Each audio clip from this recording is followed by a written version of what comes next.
Hello viewers, আসসালামু আলাইকুম। কেমন আছেন আপনারা? আশা করি সবাই ভালো আছেন। আর এই মুহূর্তে আমরা সবাই একটু বেশি ভালো আছি। তার কারণ হলো আমাদের এই দেশটা নতুনভাবে স্বাধীন হয়েছে, সেজন্য আমরা সবাই খুশি। তো সবার কাছে আমার প্রত্যাশা আমরা সবাই মিলে আমাদের এই দেশটাকে সুন্দরভাবে গড়ে তুলব। তো ভিউয়ার্স, অনেক দিন পর আপনাদের মাঝে নতুন একটি ভিডিও নিয়ে আসলাম। আজকের ভিডিওতে কথা বলবো ইমার্জেন্সি পিল নিয়ে। ইমার্জেন্সি পিল কি? ইমার্জেন্সি পিল আমাদের শরীরের জন্য কতটা নিরাপদ, সহবাসের কত ঘন্টার মধ্যে এই পিলটি খেতে হয়, এই পিলের ভালো দিক কি, খারাপ দিক কি, এই পিল খেলে কি জ্বরের কোনো ক্ষতি হয় কি না, অথবা এই এই পিল খাওয়ার ফলে প্রতি মাসে মাসে ঠিকমতো পিরিয়ড হবে কি না, এই পিল নিয়ে নানা রকম প্রশ্ন রয়েছে অনেকের। তো ভিউয়ার্স, এই পিলের সব ধরনের উত্তর আজকের এই ভিডিওতে দেওয়ার চেষ্টা করব। তো ভিউয়ার্স, আমার এই ভিডিও যদি আপনাদের কাছে ভালো লাগে অবশ্যই আমার এই চ্যানেলে সাবস্ক্রাইব করে আমার পাশে থাকবেন, আমাকে সহযোগিতা করবেন। ভিউয়ার্স, আপনাদের সাথে কথা বলছি আমি তারেক ইসলাম, মেডিসিন স্পেশালিস্ট, ডিএমএস অর্থাৎ diploma in medicine and surgery. Viewers, আমরা মূল ভিডিওতে কথা বলি। তো ভিউয়ার্স, আমাদের কয়েকটা কোম্পানির এই ইমার্জেন্সি পিল রয়েছে। তার মধ্যে এসএমসি কোম্পানির নোরিক্স, এই নোরিক্স অনেকেই চেনেন। তারপর যেটা ইমকন ওয়ান, এটা হচ্ছে রেনাটা কোম্পানির। তো ভিউয়ার্স, আমাদের দেশে এই দুইটাই সবথেকে বেশি চলে। তো ভিউয়ার্স, এই ইমার্জেন্সি পিলের মূল উপাদান কি, অর্থাৎ জেনেরিক নাম কি? তো ভিউয়ার্স, আপনারা স্ক্রিনে দেখতে পাচ্ছেন যে মূল উপাদান লিবোজেস্টিনল 1.5 মিলিগ্রাম। তো ভিউয়ার্স, আমরা প্রথমেই জানার চেষ্টা করি ইমার্জেন্সি পিল কি। ইমার্জেন্সি পিল হলো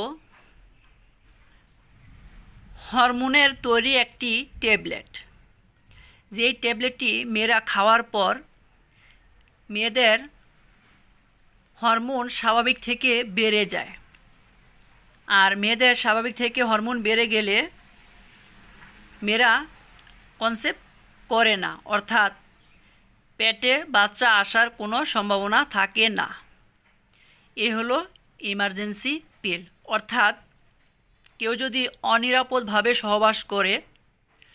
সহবাস করার পর পেটে বেবি না আসার জন্য এই ইমার্জেন্সি পিলটি খেয়ে থাকে।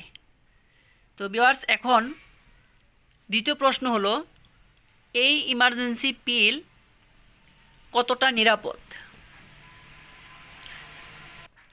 তো ভিউয়ার্স, প্রথমে আমি একটা কথা বললাম যে এই ইমার্জেন্সি পিলটা এটা হরমোনের তৈরি একটা ট্যাবলেট। অর্থাৎ কেউ যখন এই ওষুধটা খাওয়ার সাথে সাথেই তার হরমোনটা স্বাভাবিক থেকে বেড়ে যায়। তো ভিউয়ার্স, এটা কিন্তু ওয়ান টাইম একটা ট্যাবলেট, এটা কিন্তু মাস ভরে খাওয়া যায় না। এখন এই ওষুধটা আমরা তখনই দিই যখন দুর্ঘটনাজনিত কোনো সহবাস হয়ে যায়। কিন্তু অনেকে যদি এই ট্যাবলেটটি বারবার খায় তাহলে তার হরমোনের তারতম্য ঘটতে পারে। তো ভিউয়ার্স,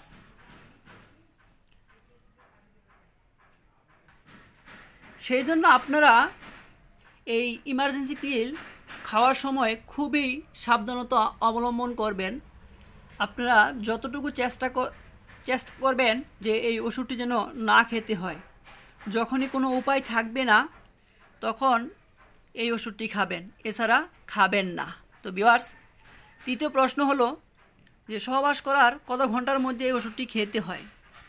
সহবাস করার 72 ঘন্টার মধ্যে এই ওষুধটি খেলে সে কনসেপ্ট করবে না, অর্থাৎ পেটে বাবু আসবে না। এখন অনেকেই প্রশ্ন করতে পারেন যে 72 ঘন্টা পরে এই ওষুধ খেলে কি কোনো কাজ করবে না? হ্যাঁ ভিউয়ার্স, 72 ঘন্টা পরে খেলেও এই ওষুধ কাজ করবে, কিন্তু ওষুধের যে কার্যক্রম সেটা কমে আসবে, অর্থাৎ 100% কাজ করবে না। সময় যত বাড়বে তত এই ওষুধের কাজ তত কমতে থাকবে। তো ভিউয়ার্স, এই ওষুধের পার্শ্ব প্রতিক্রিয়া কী? এই ওষুধের যদিও ওই রকম বেশি কোনো পার্শ্ব প্রতিক্রিয়া নেই, তবে সামান্য কিছু পার্শ্ব প্রতিক্রিয়া আছে। সেটা হলো অনেকের হচ্ছে ফুটায় ফুটায় ব্লিডিং হতে পারে এবং শরীরের হরমোনের ডিফিসিয়েন্সি অর্থাৎ কম বেশি ঘটতে পারে, কারো পিরিয়ড বন্ধ থাকতে পারে, অথবা পিরিয়ড কারো স্বাভাবিকের থেকে বেশি হতে পারে। তো ভিউয়ার্স, এছাড়াও যদি আপনাদের আরও কোনো প্রশ্ন থেকে থাকে অবশ্যই আমাকে কমেন্টে জানাবেন, আমি আপনাদেরকে উত্তর দেওয়ার চেষ্টা করব।